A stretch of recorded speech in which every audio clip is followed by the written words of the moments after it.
They say daughters should care for their mothers, not abandon them. Yet after I lost my job and was diagnosed with cancer, my daughter brought me to an old, crumbling nursing home, set a suitcase on the sidewalk, and told me, "You will be better off here." She returned to the house I had paid for, to the life I had built. What she did not realize was that I had a hidden fortune left untouched by my late brother for many years. The next morning, while she was drinking coffee in my kitchen, the mortgage payment stopped. "You will not believe what happened when she found out. Before moving on, tell us where you were watching from." The morning coffee had cooled in my cup, barely touched. An uneasy silence filled the Andalusian-tiled kitchen, a place I had helped choose 5 years ago when Teresa and Jason bought this home on the outskirts of Valencia, a house I had quietly been paying for month after month without my daughter or her husband knowing. "Mom, we need to talk." Teresa's voice cut through the silence like a scalpel, precise, clinical, void of feeling. I lifted my gaze from the cup. At 68 years old, I had learned to recognize the signs of bad news. I had been living with them for 3 weeks after losing my job at the Burjasot Municipal Library due to budget cuts. 3 weeks filled with uncomfortable looks, barely concealed sighs, and conversations were abruptly cut off when I entered the room. "I am listening, daughter," I answered, trying to keep my voice steady despite the knot beginning to form in my throat. Teresa exchanged a glance with Jason, who nodded slightly before hiding behind his newspaper, leaving her with the task of telling me whatever decision had been made about me, about my life. "We have found a place for you, a residence in Godella." "It is." I struggled to find the right word, welcoming, until we can find a more permanent solution. I said nothing. What could I say? The news hit me like a heavy weight, although it was not entirely unexpected. Since the doctor had diagnosed me with stage 2 breast cancer just a month ago, I had noticed how my presence was becoming an increasingly burdensome weight for them. A sick mother, without income, occupying the guest room. An uncomfortable reminder of human fragility in the middle of their perfectly orchestrated lives. "It is temporary, Mom," added Teresa, perhaps reading my silence as resistance. "Only until you finish the treatment and we can arrange things. Arrange things as if I were just another box to be stored away, as if I had not been the one holding her up through her adolescence after her father left, as if I had not been the one caring for Sophia and Carlos, my grandchildren, every afternoon. After school, while she and Jason were building their successful careers. When, exactly? That was the only thing I managed to ask. "Today," Jason replied from behind his newspaper, without bothering to look at me. "Everything is already arranged.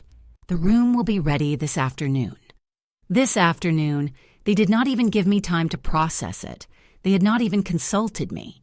"I have packed a suitcase with the essentials," Teresa continued, her voice taking on that artificially sweet tone she used when dealing with difficult clients at her real estate agency. "The rest of your belongings can stay here for now." I nodded, unable to say a word. My thoughts drifted to the past, to all the times I had sacrificed my own desires for Teresa's well-being. The holidays I skipped, the books I did not buy, the small indulgences denied in order to pay for her English classes, summer camps, a debt-free university education. Then when my brother Matthew passed away, leaving me a sudden and substantial inheritance, I kept living modestly, quietly supporting Teresa and her family without them ever knowing about the money. I decided that the money would be for emergencies, for my grandchildren's future, not for myself. And now I was the walking emergency, an ailing retiree with seemingly no purpose. "I will help you finish packing," Teresa said, standing up from the table and ending the conversation. I followed her to In the quiet guest room, I watched as she packed my belongings into a suitcase with almost professional precision. Every garment folded neatly, each personal item placed carefully, so meticulous in appearance, yet somewhat careless in essence. "The residence has good reviews," she remarked while zipping up my toiletry bag. "The director is friends with Carmela, my colleague from the agency. She says the staff is very attentive." I remained silent. There was no answer that would not unleash a flood of emotions I had kept bottled up for decades. Instead, I kept looking around the room where I had spent these last few weeks, trying not to think that I might never return. The car ride was short and quiet. Jason had excused himself for a work meeting, so it was just Teresa and me, accompanied only by a radio playing softly some hits from the 1980s. How fitting, I thought. Music from a past era to accompany me to my new place. The Zahar residence was not the terrible place I had feared, but neither was it the cozy establishment Teresa had described. It was a 3-story building with a faded beige facade and a small, well-maintained front garden, yet it lacked character. Functional, practical, soulless, much like the decision that had brought me there. At the reception, a middle-aged woman greeted us with a practiced smile. She introduced herself as Dolores, the director. While Teresa filled out forms and handed over my health card, I took note of the lobby with its sky-blue armchairs, artificial plants, and walls adorned with generic photographs of Valencian landscapes. "Your mother will receive excellent care, Mrs. Lopez," Dolores assured Teresa. "We have nursing available 24 hours a day and an agreement with the hospital for oncology treatments." Teresa nodded, seemingly reassured that she was leaving her mother in reliable hands and doing the right thing. "Very well, I will accompany Mrs. Elisa to her room," said Dolores. "You may say goodbye to her here if you prefer." Teresa appeared relieved by the offer. She gave me a brief hug, a physical connection that under different circumstances I would have welcomed, but now felt like a mere formality. "I will come to see you soon, Mom," she promised, yet I saw in her eyes that it was an empty vow. "Do not worry, my daughter," I replied with a smile that did not reach my eyes. "I will be fine." And with those casual words, my daughter left without looking back, freed from the burden my presence had created in her orderly life. Dolores led me down a corridor with a shiny floor that smelled of disinfectant and reheated food. We passed by a common room where some elderly people were watching television with vacant stares. Others were playing cards. A larger group simply sat quietly. I stared into the emptiness, waiting for the hours to pass. "This is Mrs. Elisa," Dolores announced as she opened the door to room 214. "You will share the space with Mrs. Pilar, who has been with us for nearly 3 years. She is a lovely woman, you will see." The room was small but tidy, separated into 2 sections by a pale green hospital curtain. There were 2 beds, 2 nightstands, and 2 narrow wardrobes. On one of the beds, an elderly, slender woman was reading a magazine. She looked up and observed me with curiosity through a pair of red-framed glasses that stood out against her white hair. "This is your wardrobe," Dolores said, pointing to the one closest to the door, "and there's a drawer in the bathroom for your toiletries. Meals are served at 8:30, 2, and 8 in the evening. The doctor comes on Tuesdays and Thursdays, but the nurse is always available. Any questions?" I had countless questions, but none that Dolores could answer. How had I come to this place? When did I become a burden to my own daughter? When did I lose my dignity, independence, and the right to decide about my own life? "No, thank you," I replied quietly. "Everything is clear." After Dolores left, I sat on what would be my bed, still unmade. The suitcase at my feet seemed to hold not only my clothes and personal belongings, but also the remnants of my former life. Then a voice startled me. "So you have cancer, huh, Nessie?" It was the voice of my new roommate. Her voice was strong with an accent that revealed her Andalusian roots. "Sorry, I overheard you speaking about Dolores. Breast cancer, stage 2. I went through that myself 20 years ago." She put her magazine aside and looked at me straight in the eyes. "I am Pilar Romero, by the way, a former social worker skilled at noticing when families discard their elderly as if they were old furniture. Her blunt honesty caught me off guard, but also brought a strange sense of comfort after weeks filled with awkward silences and half-truths. I introduced myself as Lisa Navarro, an ex-librarian who seemingly had no idea that my own daughter might already see me as a burden. Pilar suddenly laughed, unusually lively. "I like you, Elisa. I think we will get along famously." As I began unpacking my suitcase and placing my few clothes in the assigned closet, I felt something unfamiliar within me. It was not merely sadness or even anger. Rather, it was a small flame I believed had long ago died out, a spark of resolve, of wounded dignity, yet not broken. I had spent my entire life sacrificing for Teresa, always putting her needs before my own. I had even kept Matthew's inheritance a secret, using it quietly to support her without wanting her to feel obligated to me.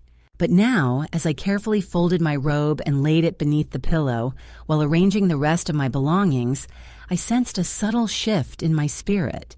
A photo of my grandchildren rested on the bedside table as I prepared myself for this new and unwanted chapter of my life.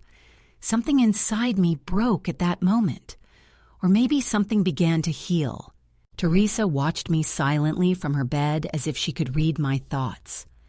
"The first day is the hardest," she finally said. "After that, either you accept it or you rebel.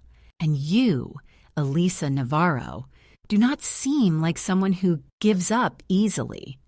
I smiled for the first time in weeks, a small, nearly invisible smile, but genuine. "No, Teresa. I believe I am not that kind." Telling and preparing this story took us a great deal of time, so if you are enjoying it, please subscribe to our channel. It means the world to us. Now, let us return to the story. My own words echoed in my ears as I finished putting away my few belongings in the assigned closet. That faint spark I had felt speaking with Teresa still burned, weak but persistent, like a match refusing to extinguish in the rain. Night fell over the Azar residence, bringing with it a routine I would soon come to recognize. The bland dinner served promptly at 8, the medication handed out in tiny plastic cups, the lights turned off at 10. Everything precisely scheduled as if our lives were gears in a machine nobody bothered to admire anymore. In the darkness of the room, while Teresa softly snored nearby, I lay awake. Lying in the adjacent bed, my mind drifted. It wandered to the past, to Matthew, my brother, who was 5 years older, always brilliant and daring. While I was building a predictable life as a municipal librarian, he was traveling the world, investing in businesses, and amassing a fortune that no one in the family could have imagined. "Money is just a tool," Elisa told me during her last visit, already ill from the disease that would ultimately take her. "Do not let it own you. Use it yourself," she said. Then, against all odds, he had named me his sole heir. I, the younger sister who had always lived just within means, suddenly became a woman with enough resources to completely transform my life. But I did not. I kept my small rented apartment, my books, and my simple habits. The money stayed almost untouched, quietly managed by Alvaro Garcia, Matthew's lawyer, who had now become my advisor and eventually a trusted confidant. There was only one exception to my modest life, Teresa. Miesa never knew about the money, but quietly I began to support her. The down payment for her home, the monthly mortgage, my grandchildren's education at private schools, small and large contributions disguised as lifelong savings, or bank loans that in reality I paid from the shadows. A sigh escaped my lips in the darkness. How much I had given, how much I had kept silent. And the most crucial question was, what had all that quiet sacrifice been for? Morning arrived accompanied by the clattering sounds of breakfast carts rolling through the corridors. I slowly sat up, feeling a dull ache deep in my chest, a constant reminder of the illness now residing within me. "Good morning, roommate," greeted Pilar, already dressed and ready. "Your first night in paradise. You will get used to the mattress, although I suggest asking for an extra pillow. The ones they provide are flatter than a dry tortilla." Her honesty made me smile. "Good morning. I actually slept surprisingly well given the conditions." She nodded knowingly. "The initial shock is tough. Tomorrow will be harder when reality really hits you, but do not worry. I will be here to help you through it." During breakfast, I observed my new companions around the residence. Some appeared resigned, others confused, while a few maintained a quiet dignity in their demeanor. I wondered which group I would fit into. Pilar introduced me to some of the residents. There was Don Manuel, a former math teacher with early signs of Alzheimer's. Concha, the widow of a diplomat who collected paper napkins. Ramon, once a waiter, now battling Parkinson's disease. These were small personal stories, great lives reduced to shared rooms and strict schedules. "You may use the phone in the common area," Pilar informed me after breakfast. For personal calls, the reception phone was reserved strictly for emergencies, and Payne's no exceptions. I had not planned to contact anyone yet. Her words stirred something inside me. There was one call I had to make, a pending conversation long overdue. When the common room became almost empty during the group therapy hour, which I chose to skip claiming tiredness, I approached the phone. I dialed a number I knew by heart, the lawyer's office. A young voice, likely his secretary, answered. "I would like to speak with Mr. Alvaro, please. This is Elisa Navarro." After a pause, the warm, deep voice of Alvaro came through the receiver. "Elisa, what a surprise. How have you been? I haven't heard from you in months." "There have been changes, Alvaro. I need to see you. Would it be possible for you to visit me?" I gave him the address and briefly explained my situation. His response was immediate and firm. "I will be there tomorrow at 11. When I hung up, I felt a strange blend of relief and resolve. For the first time in decades, I was about to make a decision thinking solely about myself. Carmela watched me from across the room with a knowing smile. "Moving your pieces now, Elisa. I like your style." The next day dragged with excruciating slowness. Breakfast, medication, nursing check, and free time, which most spent in front of the television. Teresa did not call, nor did anyone else. I was expecting him to do it. At exactly 11 o'clock, Dolores came into the common room. "Mrs. Elisa has a visitor, a lawyer," she announced with some surprise, as though elderly people were not entitled to legal matters. Alvaro Garcia was waiting for me in a small visiting room.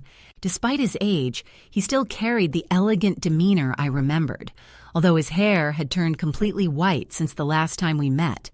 He stood up when he saw me enter, his face showing a mixture of concern and warmth. Elisa spoke softly, clasping my hands in hers. "What has happened? You look old, ill." I managed a sad smile.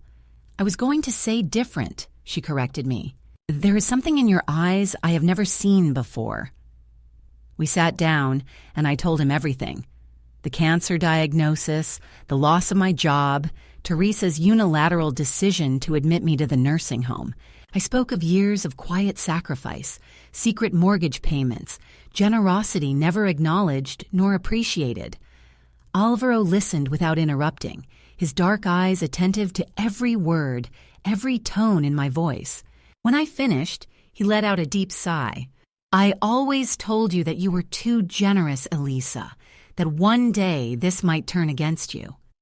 "I know, but she is my daughter, Alvaro, my only daughter. And what do you want to do now?" His question was simple, yet the answer forming inside me was complex and powerful. "I want to take back my life," I said. "Finally. And I want Teresa to understand the true worth of what she has dismissed." Alvaro nodded slowly as if he had been awaiting this answer for years. "What do you require from me?" First, I want to change all the legal documents and revoke any authority Teresa might have over my affairs. Second, I hesitated briefly, but the vision of Teresa and Jason leaving me at that reception gave me the necessary push. I intend to stop all payments we are currently making on her mortgage. Are you sure about this? That could endanger her home. I am certain, I replied with a firmness I did not know I possessed. It is time they live their own lives with their own means. Alvaro pulled out a small notebook from his jacket and started taking notes. Over the next hour, we outlined a detailed plan: modification of the will, cancellation of payments, review of all the financial support I had been providing to Teresa and her family. "And what about you?" he finally asked. "This residence?" "I will not stay here longer than necessary," I assured him. "I need a place of my own once again, something small, manageable, where I can undergo my treatment and regain my independence." When Alvaro left with a folder full of documents for me to sign on his next visit, I felt strangely liberated, as if I had set down a huge burden I had been carrying for decades. I returned to my room where Teresa was reading by the window. She glanced at me over her red glasses with a questioning look. "So, have you started the revolution?" I sat on my bed, feeling a new energy flowing through my tired body. "Yes, Teresa, I believe I have." She nodded with satisfaction and returned to her book. It was about time. That night, as I stared at the ceiling in the darkness, I recalled Jason's words. Money is just a tool. For the first time, I was about to use that tool not to build someone else's life, but to claim my own. Although a part of me felt sorrow for what I was about to do, another part, one that had been dormant for a long time, was glad to have finally awakened before it became too late. The following week passed incredibly fast. Alvaro came twice, bringing documents I signed with growing determination after each signature. I revoked powers, changed bank accounts, and canceled standing orders. Every signature was an act of liberation. Every paper was a piece of the wall I was building between my past of self-denial and my future of self-determination. "You have been very brave," Alvaro told me during his last visit while putting the papers back in his briefcase. "Many people in your position would never find such courage." "It is not courage," I replied. "It is survival." My cancer treatment began that same week, Teresa. Jason accompanied me to the hospital the first time, insisting that I should not face chemotherapy alone. His steady, calm presence was a comfort during those hours, connected to IV drips that left me utterly drained, but paradoxically more determined than ever. Meanwhile, elsewhere in Valencia, the plans I had set in motion were starting to take effect. The sound of the apartment doorbell woke Teresa that Sunday morning. Jason grumbled next to her, turning over in bed. "Why are you ringing at this hour on a Sunday?" he muttered, covering his head with a pillow. Teresa glanced at the clock. It was 9:23. Normally, she would have gone back to sleep, but the persistent ringing would not stop. She reluctantly got up and went downstairs, pressing the intercom button with irritation. "Yes, certified mail for Teresa Lopez Navarro," responded a monotone voice. 5 minutes later, Teresa stood in the kitchen, staring in confusion at the envelope she had just signed for. The sender was a law firm she did not recognize. She opened it with restless fingers and pulled out a formal, typewritten letter on high-quality paper. As she read, her expression shifted from initial bewilderment to shock, and eventually a sickly pale. "Jason!" she screamed, her voice breaking with panic. "Jason!" Her husband hurried down the stairs, alarmed and still in pajamas. "What is it? Are the children okay?" Teresa handed him the letter with trembling hands, shaking hands. Read this. Jason took the document and began reading aloud, his voice growing more disbelieving with every line. This is to inform you that the payments corresponding to the mortgage on your home located at 23 Naranjo Street, Valencia, have been terminated with immediate effect. These payments made so far by Mrs. Elisa Navarro Martin will no longer be made according to her explicit instructions. He stopped, lifting his gaze towards Teresa. What does this mean? Your mother was paying our mortgage. Teresa collapsed into a chair, her certainties crumbling like a house of cards. It cannot be. I do not understand anything. Jason resumed reading, his expression shifting from shock to alarm. It says here that for 8 years we have not actually been paying the mortgage, that all the bills have been covered by your mother through a private agreement with the bank. He swallowed hard. And now we have 30 days to regularize the situation, or a foreclosure process will begin. It is impossible, murmured Teresa, although deep inside her, an uneasy voice reminded her of the coincidences that had shaped her adult life, the miraculous approval of the mortgage despite insufficient income, the bills Jason swore he had paid, but she had never seen the strange monthly transfers her mother made for the children. Call your mother right now, he demanded. Jason's voice grew harsher with fear. There must be some mistake. Teresa grabbed her phone and dialed the nursing home number with trembling fingers. After several unsuccessful calls and staff excuses, she learned Mrs. Navarro was in therapy. Mrs. Navarro could not answer phone calls right now. It became clear that her mother was purposely ignoring her calls. We will go see her, she decided, rising with determination. At that moment in the Azar residence, I was enjoying an unusual moment of solitude in the small backyard garden. Pilar was at her monthly medical checkup, and I had chosen this quiet spot under a lemon tree to read peacefully, or at least pretend to, because my mind was elsewhere. I knew the letter should have arrived by then. Alvaro had confirmed the certified mail was scheduled for delivery on Sunday, when the whole family would be home. A little mischief on my part, I admit, but after decades of being considerate, I allowed myself this small revenge. Doña Elesa's voice startled me. She was standing beside my bench with a displeased expression. Her daughter was at the reception desk, insisting on seeing me immediately. Tell her I am resting, I replied calmly, that I cannot receive visitors now. Dolores frowned. She was very upset. She said it was an urgent family matter. I can imagine. I smiled slightly, but I'm afraid she will have to wait. My doctor has been very clear. Regarding the need to avoid stressful situations during the treatment, Dolores seemed hesitant, but ultimately nodded. As you wish, I will inform him, she said. From where I stood, I could see the main entrance. Minutes later, I noticed Teresa rushing out, followed closely by Jason. Their faces revealed a mixture of confusion and indignation, which, surprisingly, did not bring me any satisfaction. Only a peculiar feeling of calm, as if I had finally closed a door that had been left open for too long, allowing harmful currents to enter. That afternoon, while Pilar and I were having tea in the common room, my mobile phone, the one I had kept and that Teresa had clearly forgotten, began to buzz persistently. Messages, missed calls, even an email, all from Teresa and becoming increasingly desperate. Are you not going to answer?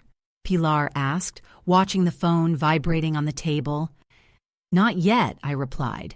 She needs time to process what is happening, to truly understand what she has done.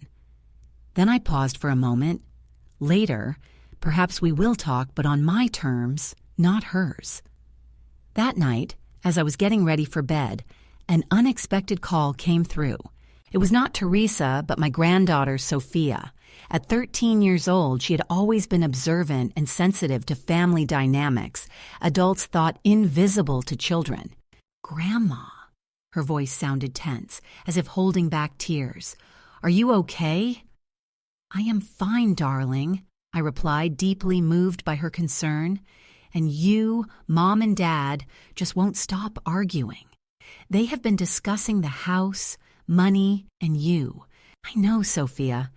These are grown-up matters that will eventually be sorted out. Mom says you did something wrong, her voice dropping to a whisper. But I am certain that is not true. I saw how they treated you the day you were taken there, how they did not even say goodbye properly. A sharp pain pierced my chest, not for myself, but for her, for having to witness this fracture. Sometimes, Sophia, people make poor choices. Your mother, your father, even I. What matters is learning from those decisions. There was silence, and then her voice softened even more. Can I come to see you? Of course, darling.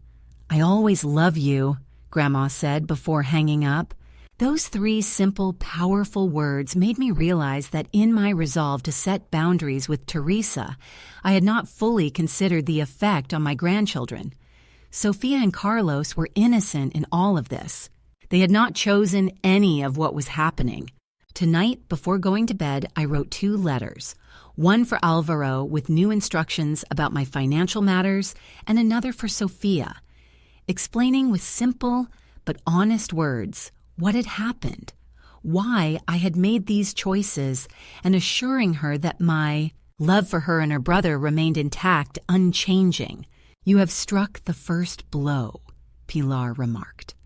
From my bed, I watched as I carefully placed the letters into envelopes. Are you ready for what comes next?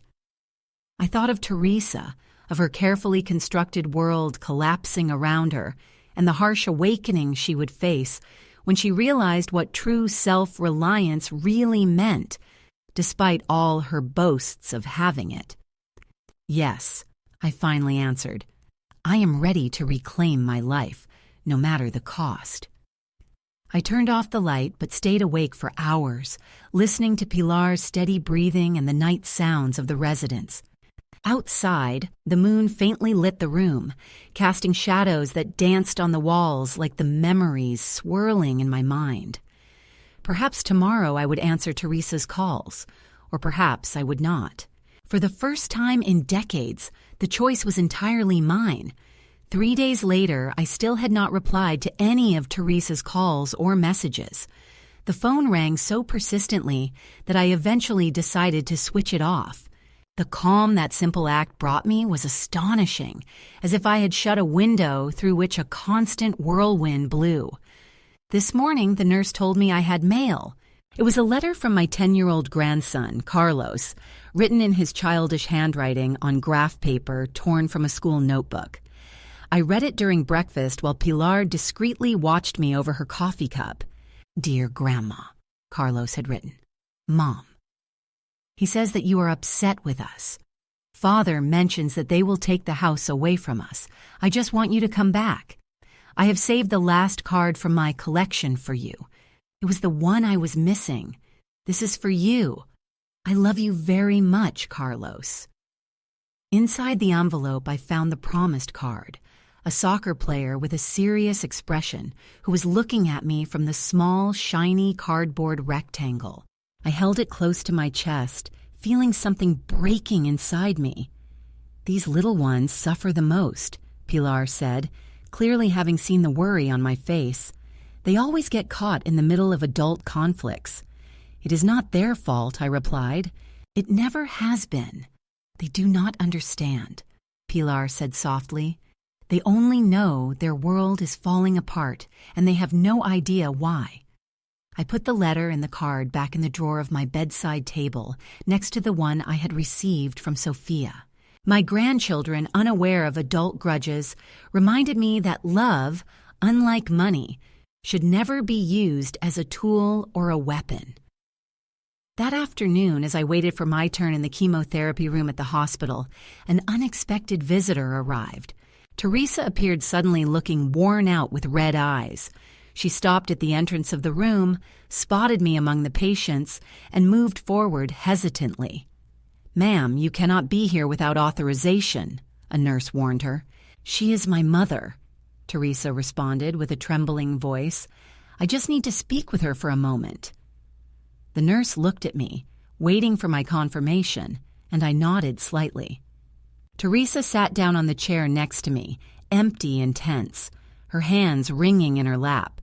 For a long minute, neither of us spoke. Finally, she asked, her voice barely a whisper, "Why are you doing this to us?" I looked at her, truly looked at her, perhaps for the first time in years. I saw the exhaustion in her eyes, the early wrinkles on her forehead, the anxiety tightening her lips. My daughter, my only daughter, the girl I once promised to protect from all harm, now looking at me as if I were an enemy. "Why did you all do this to me?" I replied calmly. "What are you talking about? We found a safe place for you when you got sick, where they could take care of you." "You abandoned me," I corrected her gently, "without consulting me, without considering my wishes. You treated me like an old piece of furniture that no longer fit your decor." Teresa looked away, unable to meet my eyes. "We had no choice. We could not take care of you properly." "There are always options, Teresa. I always chose the one that benefited you throughout my life, even when I inherited from Matthew." Her head snapped up sharply. "What inheritance?" "The one I have been using to pay your mortgage for 8 years, to fund Sophia's and Carlos's private education, to secretly support the lifestyle you and Jason pretended to finance on your own?" The color drained from Teresa's face. "No, it is not possible. Jason is my lawyer, and he has all the files, every transfer, every payment. I could have left you the house, you know. I could have purchased it directly in your name, but I wanted you to have the pride of paying for it yourselves. So I did it quietly, like everything else." The nurse approached with my treatment ready. Teresa stared at the chemotherapy bag with a vacant look, as if she had just realized she lived in a world entirely different from what she believed. "We're going to lose the house," she whispered. "The bank gave us 30 days. I know. Jason is desperate. He talks about moving to a rental apartment in Torrin. The children would have to change schools." I felt a stab of guilt, quickly drowned out by the memory of that morning in the kitchen when they decided my fate without asking me. "Every choice has consequences, Teresa. You made yours. I made mine." While the nurse connected the drip to my vein, Teresa stayed silent, lost in her thoughts. Finally, she asked softly, "What do you want from us?" "Nothing," I answered honestly. "I want nothing from you anymore." Teresa rose slowly, as if bearing an invisible burden. "This will destroy our family." "Our family was already broken," I replied the day you decided I was no longer part of it. After Teresa left, I sat quietly, feeling the weight of everything unsaid surround me. I found myself staring at the clear liquid as it entered my body drop by drop, battling the harmful cells, striving to destroy me from within. It was a metaphor far too obvious. Just as I was fighting cancer, I was also struggling against years of unhealthy self-sacrifice and silent endurance that no one had asked for or appreciated. That night, back at the residence, I discovered Carmela waiting for me with an unusually serious look. "You have a visitor," announced a persistent little girl who had been in the common room for 2 hours, refusing to leave until she saw me.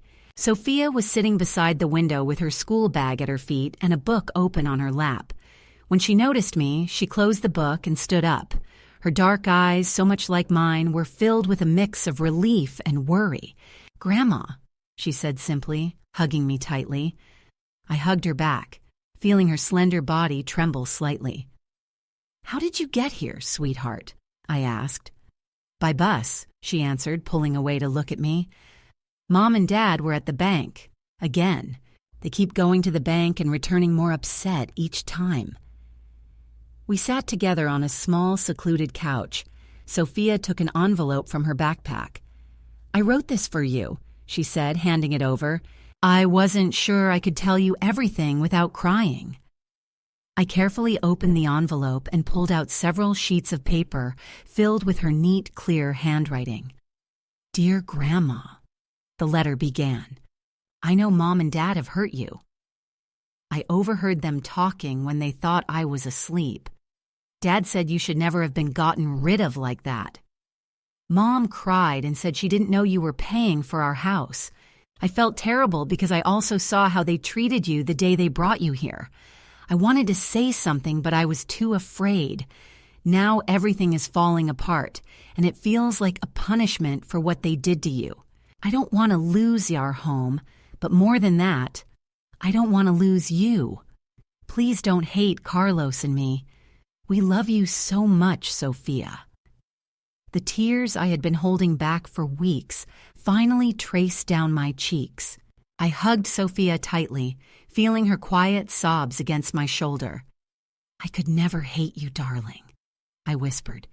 You're the most precious thing I have. That night, after Pilar took Sion with Sophia to catch the bus back, I called to Alvaro. I had new plans, decisions I'd been thinking over for days, but which Sophia's visit had made clear. I want to make some changes, I told him about Teresa's house. Are you reconsidering the mortgage? He asked cautiously. Not exactly, I replied. I have another idea, something that will teach them a lesson without harming the children. As I closed my eyes that night, an unusual calm washed over me. It was not happiness nor satisfaction in revenge. It was the peace that comes from taking control of your own life, your own choices, your own legacy. For the first time in a long while, I dreamed of Matthew. In that dream, we were together in the park where we used to play as children, and he smiled at me with that unique blend of pride and mischief. You finally understood, little sister, he said in my dream. Money is merely a tool, but you are the craftsman. I awoke at the break of dawn, Matthew's words still echoing in my mind.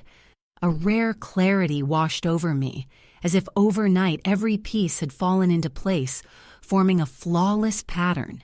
It was time to use the tools I had at hand not just to dismantle, but to build. 1 week later, Teresa and Jason's situation had deteriorated from critical to hopeless. Alvaro told me they had exhausted every option to refinance the mortgage. No bank was willing to take a chance after discovering the previous payments did not actually come from their income. They have put the house up for sale, Alvaro said during his weekly visit, at a price far below its market value. They are desperate to sell before the bank forecloses. I nodded without surprise. This was exactly what I had anticipated. Have you prepared the documents I asked for? Alvaro pulled a folder from his briefcase. Everything is ready. The investment company has been discreetly set up in your name.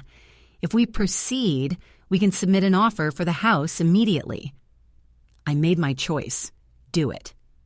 However, remember that neither Teresa nor Jason should find out that I am behind this. The plan was straightforward and fair. I would purchase the house through a company, paying a reasonable amount that would allow them to pay off their mortgage and still have a small surplus. They would have to move out and face the consequences of their actions, but they would not be left completely destitute. Most importantly, my grandchildren would not lose everything they knew all at once. What will you do with the house afterward? Asked Alvaro. I have plans for it, I replied mysteriously. But that can wait. The days that followed brought an unexpected change in my life at the residence. Carmela had a fall that required her to be hospitalized for several days. Her absence created a surprising emptiness in my daily routine, making me realize how important our friendship had become. You're losing your roommate, Dolores remarked one morning as she handed me my medication. Maybe we can move you to a nicer single room. One has become available on the second floor. I politely declined. I will wait for Carmela's return. We are close friends. Dolores looked at me with an expression I could not read. Mrs. Elisa, the doctor is not optimistic about Mrs. Carmela's recovery. Her hip fracture combined with her previous heart problems, the news affected me more than I had expected. In just a few weeks, Carmela, she had become my confidant, my anchor in this place, that I had never truly considered my home. The thought of losing her made me ponder how fleeting human connections can be and how easily we take them for granted until they vanish. That afternoon, while I was taking a solitary walk through the garden, my phone buzzed with a message from Jason. Offer accepted. We will sign tomorrow. It felt strange to experience relief and sadness at the same time. Teresa and Jason would lose their house, the home I had helped them secure, but at least they would not be left entirely helpless. They would have enough money to rent a decent place to start over. 2 days later, while I waited for my appointment at the oncology clinic, my phone rang. It was Teresa. We sold the house, she announced abruptly, her voice oddly calm, to a real estate company. We are moving in 3 weeks. I said I was sorry. And in a way, it was true. No, you are not sorry, she replied without bitterness, only sadly resigned. You got what you wanted. And what exactly did I want, I wondered? A long silence followed. To punish us? To make us feel as you did when we left you in the nursing home? No, I answered immediately. Was that what I had hoped for? A simple revenge or something deeper, more essential? The respect I had never been shown. The recognition of my worth as a person, not just as a provider. This was not about punishment, Teresa. It was about facing consequences and truly showing them who I really was, beyond the devoted mother they always took for granted. Another silence followed, heavier this time. The children were heartbroken, especially Sophia, who kept asking about you. They can visit me whenever they want. They will always be welcome. It is not the same, Teresa whispered. Her whole life is here, her school, her friends. I closed my eyes, wanting them to feel the weight of the decision I had made. I know, but sometimes lives change, Teresa. Sometimes we are forced to adjust to circumstances we did not choose, just like what happened to me. 3 weeks later, from the window of my room in the residence, I saw Jason arrive carrying a large envelope under his arm. His face was a mixture of professional satisfaction and personal concern. "It is done," he announced, handing me the ownership documents for Teresa's house. They moved yesterday to an apartment in Torrin, small but decent, as far as I could find out. I signed the final papers he showed me, feeling a strange sense of closure with every stroke of my pen. One door closing, another opening. "What is the next step?" Jason asked as he put the documents away. "I need you to find an apartment for me," I replied. "Something small, bright, accessible, preferably near the hospital and with 2 bedrooms. Jason looked at me with surprise. "You are going to leave the residence." As soon as the chemotherapy cycle ended, my doctor said the treatment was progressing well. The cancer was retreating. The news had arrived the previous day like a ray of sunshine breaking through stormy clouds. I was not cured, but there was enough hope to start envisioning a future that only a few weeks ago seemed unreachable. "And the second room?" Jason asked. "Is it for Teresa, if she agrees?" She was still in the hospital, but improving. She had no family to care for her like I did. I smiled with irony, thinking we might support each other. Jason nodded, a warm smile brightening his usually serious face. "I think that is an excellent idea." That afternoon brought an unexpected visit. Sophia arrived with Carlos, both wearing solemn expressions that seemed too mature for their young faces. "We moved," Carlos announced bluntly, "to a very small apartment. I have to share a room with Sophia." "I know, dear, I'm sorry," I said. Sophia looked at me with an intensity that reminded me of myself at her age. "It was you, wasn't it? The company that bought our house. Was it you?" She had always been too perceptive. "How did you find out?" "The lawyer who came to the office. I saw him leave here once when I came to visit you." I nodded without denying or confirming. There was no point in lying. "Sometimes, Sophia, adults make complicated decisions that have many facets like a prism. "What are you going to do with our house?" Carlos asked in his small yet steady voice. The question caught me off guard. Honestly, I had not made up my mind about what to do with the property. It had served merely as a means to an end, never the ultimate goal itself. I confessed, I do not know yet. However, what I do know is that no matter what happens, you will always have a place in my life, and soon, once I leave here, you will have a place in my new home. I also shared my moving plans, my recovery, and the opportunities that were opening up before me. Their expression slowly brightened as the initial bitterness faded into cautious hope. When we said goodbye, Sophia hugged me tightly and whispered, "I am sorry for what they did to you." I replied while stroking her hair, "Life is rarely fair, my dear, but we can always try to balance the scales in our own way." Watching them walk away down the hallway, I reflected on the long journey since the day Teresa left me in this place. The pain remained like a scar that would never fully fade. Yet alongside it, a new resolve had arisen, a fierce determination to live the rest of my days on my own terms, to build bonds grounded in mutual respect rather than obligation or convenience. Money is just a tool, Matthew had said, but you are the craftswoman. And now I was finally learning to create my own masterpiece. 3 months later, the small apartment in the Benny Maclette neighborhood awaited. The place gleamed under the gentle spring sunlight streaming through the large windows. It was humble, yet bright, featuring 2 cozy bedrooms, a welcoming living room, and a small terrace where I had started growing aromatic herbs and flowers. My little sanctuary was fully paid for, free from any mortgages or outstanding debts. Teresa settled into the armchair by the window, her hip still sore but improving day by day. She had agreed to move in with me after leaving the hospital, although she had initially hesitated. "I do not want to be a burden to you," she had protested. "You would never be a burden," I assured her.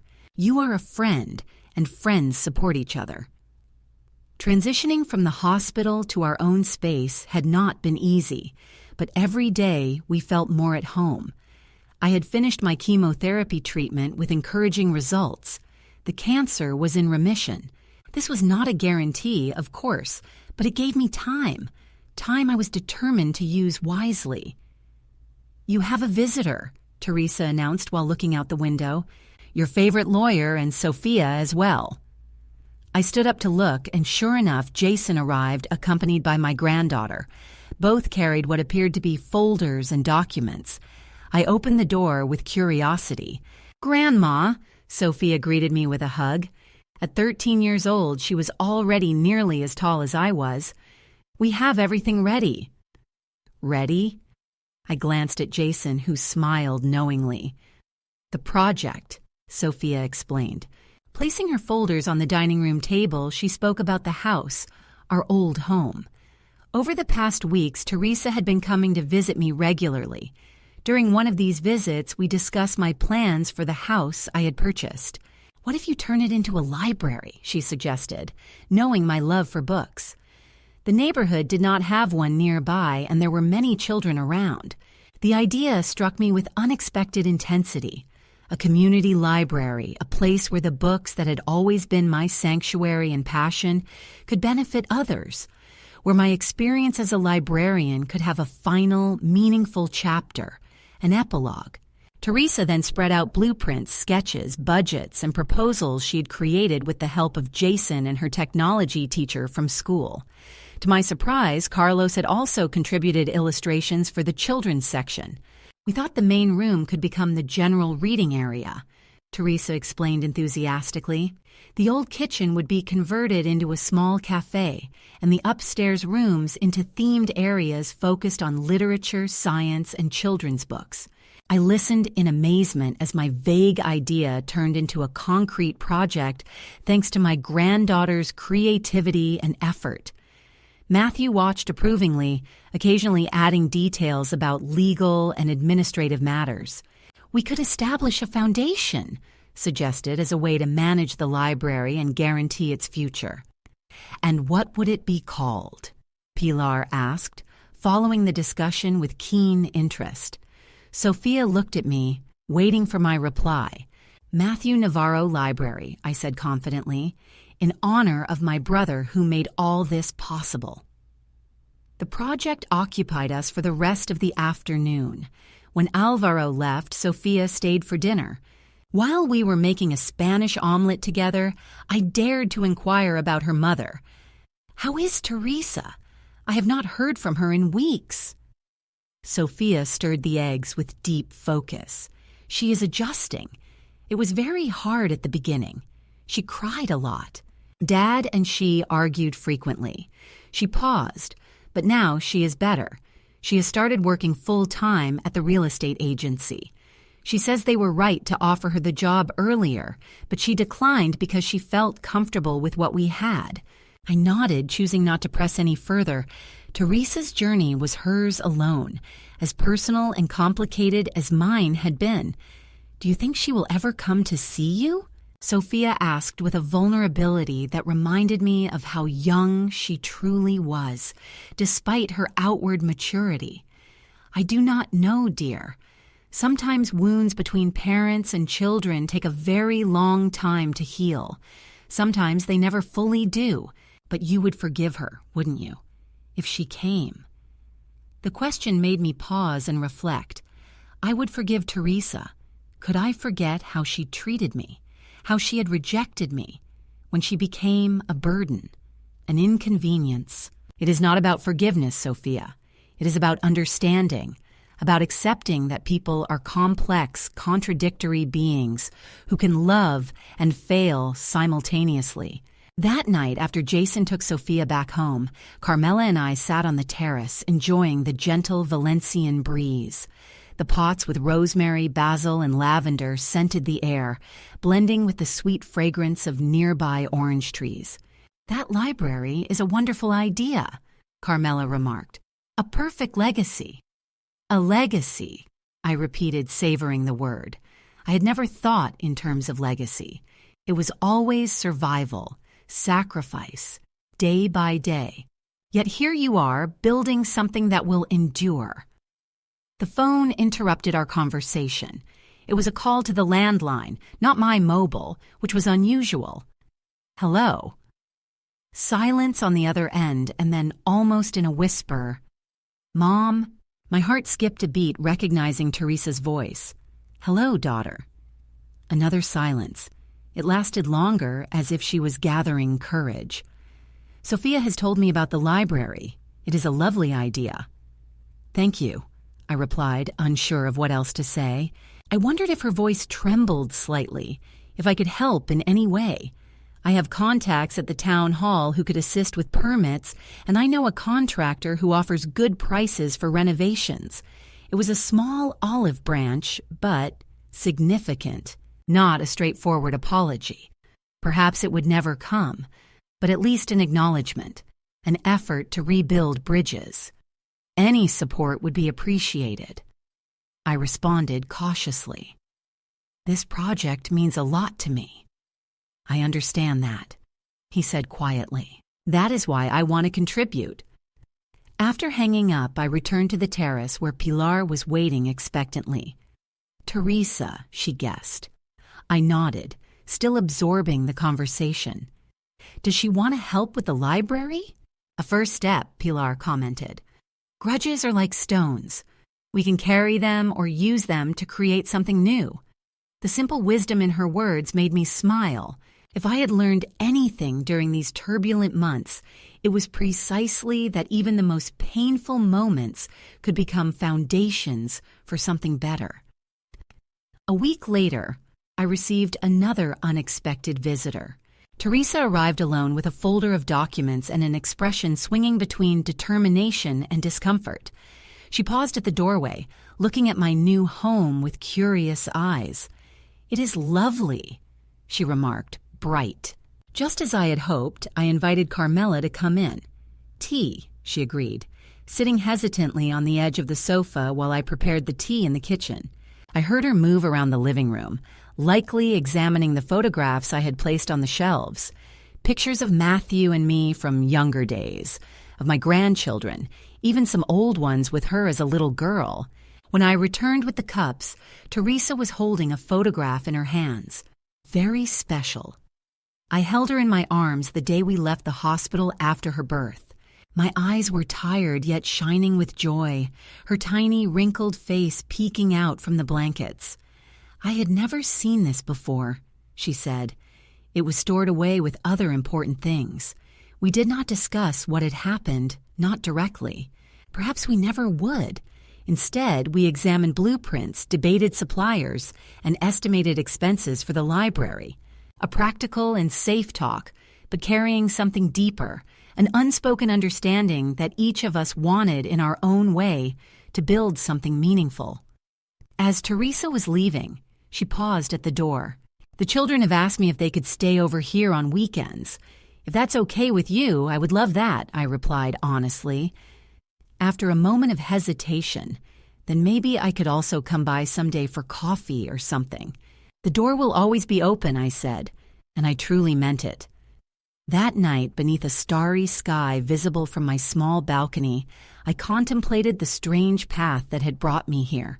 The pain of the betrayal I felt that day in Teresa's kitchen now seemed distant, like a scar that no longer hurts but recalls a significant wound.